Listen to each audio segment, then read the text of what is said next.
Bonjour chers lecteurs, je vous retrouve aujourd'hui dans cette nouvelle vidéo pour vous présenter ma palle pour le French Readathon édition Summer 2017. Mais avant de vous montrer les livres que je compte lire pendant ce challenge que je réalise maintenant depuis la deuxième année consécutive, je vais d'abord vous parler un peu du principe du French Readathon qui a été organisé et mis en place par Rondoudou Izapi et Fangirl Reader. Le principe est simple, du lundi 24 juillet minuit jusqu'au dimanche 30 juillet minuit, enfin 23h59, il faut lire un minimum de 4 livres et un maximum de 8 livres je crois. Rondoudou nous a préparé 8 thèmes. Avec ces 8 thèmes on va se concocter une palle de 8 livres. Maintenant si vous avez que 5 thèmes qui vous intéressent, vous nous faites que 5 thèmes, il n'y a pas besoin de trouver pour les 8 thèmes. Et le challenge est remporté à partir du moment où vous avez lu 4 livres qui correspondaient chacun à un thème. Et voilà, si vous avez lu 7 ou 8 livres, vous êtes le maxi gagnant du challenge French Readathon. Le challenge est très présent également sur les réseaux sociaux. Il y a une page Facebook qui a été créée et qui est animée pendant le challenge, dont je vous mets le lien dans la barre d'infos. Il y a également un hashtag que je vous mets juste ici, donc c'est FRRAT, que vous pouvez utiliser partout sur les réseaux sociaux, Instagram, Twitter, etc. Pour montrer des photos de vos pales et d'autres choses aussi, de votre avancée dans le challenge si vous le souhaitez. Pour valider sa participation, il suffit, si vous êtes blogueur ou booktubeur, de faire un article ou une vidéo, et si vous êtes simplement lecteur, il vous suffit juste de poster une photo de votre pale sur les réseaux sociaux avec le hashtag FFRAT. Je ne sais pas si j'ai oublié quelque chose, je pense que non, mais si jamais, je vous mets le lien vers la vidéo de Rondoudou qui expliquera beaucoup mieux que moi dans la barre d'infos, donc n'hésitez pas à aller voir ces vidéos si certains trucs que je vous ai dit ne sont pas assez clairs. Mais pour l'heure, on va passer à ma palle parce que j'ai sélectionné 7 livres qui vont, je l'espère, me permettre de remporter le challenge. Il y avait un thème qui m'intéressait pas, du coup je l'ai pas sélectionné. Mais par contre pour les 7 autres thèmes, ils m'intéressaient beaucoup et j'ai réussi à trouver un livre. Et donc je vais vous présenter tous ces livres tout de suite. Pour le premier thème, je devais vous sélectionner une romance. Alors moi, vous savez, les romances, c'est pas trop mon truc à vrai dire. C'est plutôt même un genre que je déteste un peu, oui on peut le dire. Donc du coup ça a été très difficile de trouver un livre où il y avait quand même une romance. Parce que voilà, dans quasiment tous les livres il y a une petite romance, etc. Mais ça occupe pas, je pense, le livre principalement. Mais du coup, j'ai jeté mon dévolu sur Les fiancées de l'hiver de Christelle Dabos, de Christelle Dabos donc, comme je vous l'ai dit, publié chez Gallimard Jeunesse, le premier tome de La Passe Miroir, parce que c'est un livre qui met en scène un mariage arrangé. Donc s'il y a un mariage arrangé, il y aura peut-être pas romance, ça j'en sais rien, mais on a quand même certains aspects de la romance. Et puis le titre c'est quand même Les fiancées de l'hiver, donc je me dis qu'on aura sûrement quand même une once de romance, même si c'est peut-être pas avec nos deux héros principaux, ce sera peut-être avec quelqu'un d'autre, voilà, je suppose. En tout cas, a priori, je pense qu'il y aura de la romance dans ce livre. Je ne sais pas si, comme je vous l'ai dit, ce sera entre les deux héros principaux ou pas, enfin bref. Les fiancés d'hiver, pour moi, c'est égal à romance, parce que les fiancés, parce que mariage arrangé, enfin bref.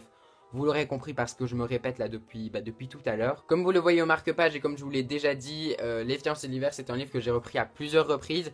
Mais en mai, je l'avais repris et j'avais lu une centaine de pages et j'avais enfin accroché à l'univers et au roman. Du coup, je me réjouis de le terminer pendant la semaine du French Readathon. Le deuxième thème était un livre, enfin un roman plutôt, qu'on voulait absolument lire cet été. Et pour ce thème-ci, j'ai sélectionné le premier tome de Illuminae de Annie Kaufman et Jake Christophe, publié chez Casterman, le tome 1 d'Oxy Alexander. Alors, Illuminae, il faut savoir que c'est un livre que j'avais trouvé chez Pêle-Mêle d'occasion au mois de mars. Je vous mets la vidéo en barre d'infos si vous êtes intéressé.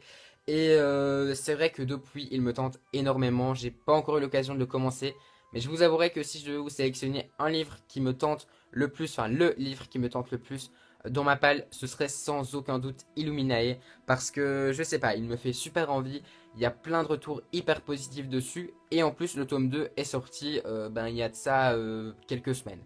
Donc je me dis que ce serait l'occasion parfaite pour commencer cette saga. Le format de ce livre est très particulier puisque on ne va pas avoir un schéma traditionnel d'un roman. On va avoir une suite de dossiers, d'emails, de pages un petit peu bizarres où on a des plans de vaisseaux, des trucs comme ça, ou même juste des pages comme celle-ci où on a du texte un peu voilà quoi.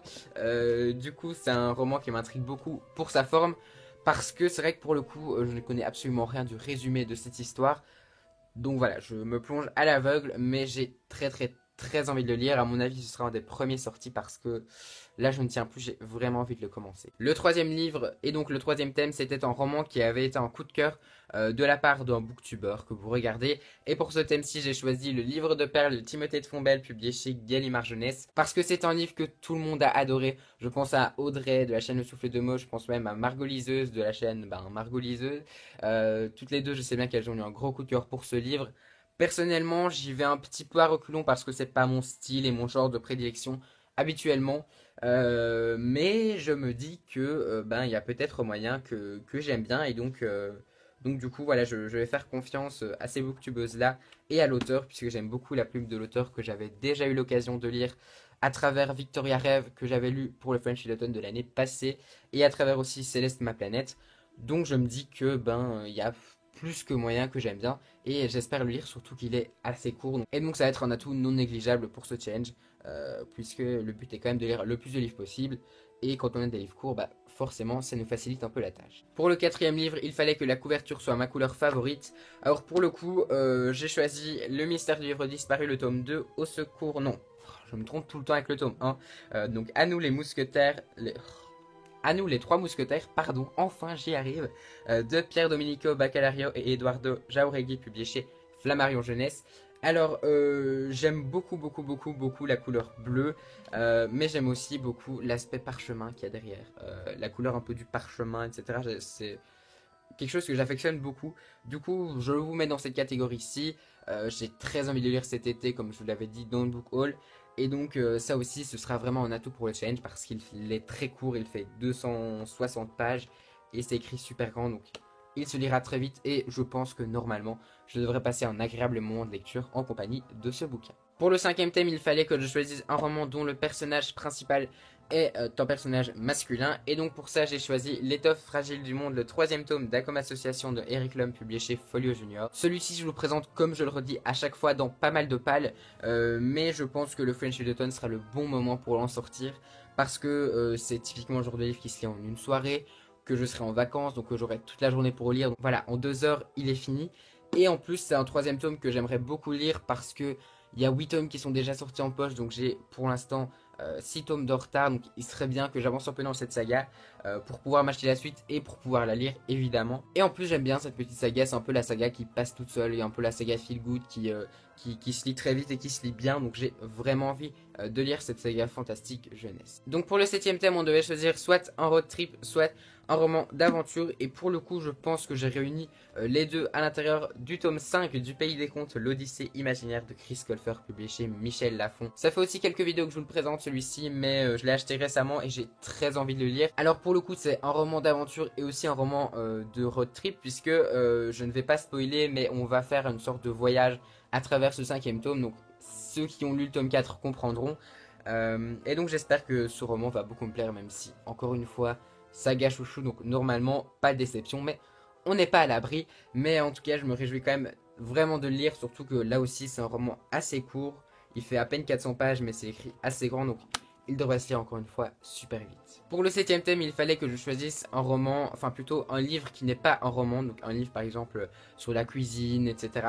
Sauf que personnellement j'avais pas très envie de choisir ce thème là, j'avais d'autant plus pas de roman de ce style, enfin pas de livre de ce style dans ma palle.